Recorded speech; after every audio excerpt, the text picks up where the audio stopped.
Against a backdrop of midnight blue sprinkled with the tiny lights of a million billion stars and planets, Callandine flew. Perched side-saddle on a narrow wooden pole, she breathed in the heady fragrance of autumn drifting up from the night-shrouded ground below.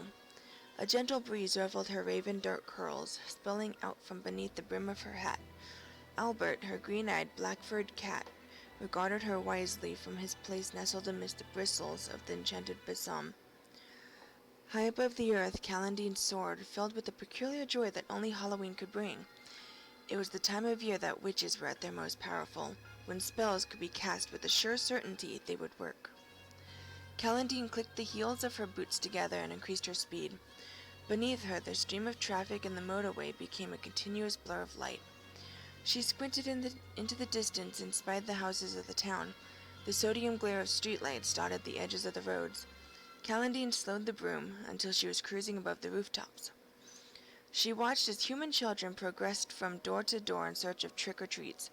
Her lips curved in an indulgent smile, and her heart, usually so cold, warmed at the sight of their rosy cheeks. She flew on until at last she saw him, walking alone, head down and hands shoved into his pockets. She watched him for a long time now and coveted him, body and soul.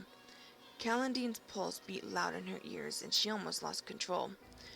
Albert hissed at her carelessness before settling back again. She brought the broom down, landing silently in an alley where she dismounted, took off her hat, and shook out her hair.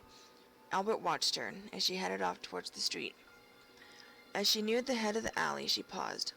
Her beldam had cautioned her against what she was about to do, warning her that at best she could lose her powers, at worst her life.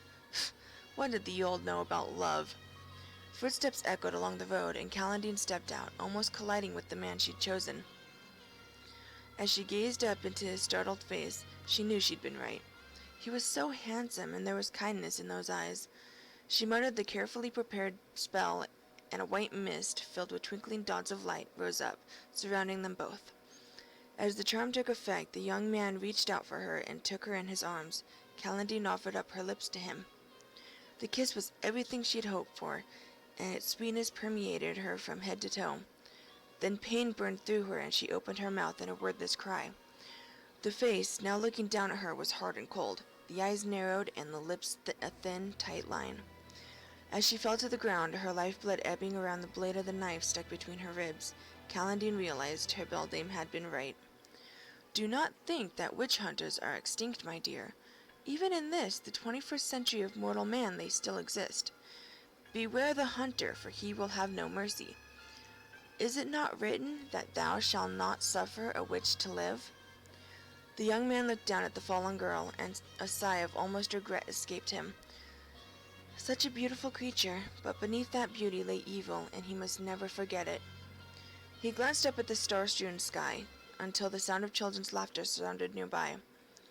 With a deft movement, he scooped the body into his arms and walked off towards the local crematorium where he worked. There was a cremation scheduled for tomorrow.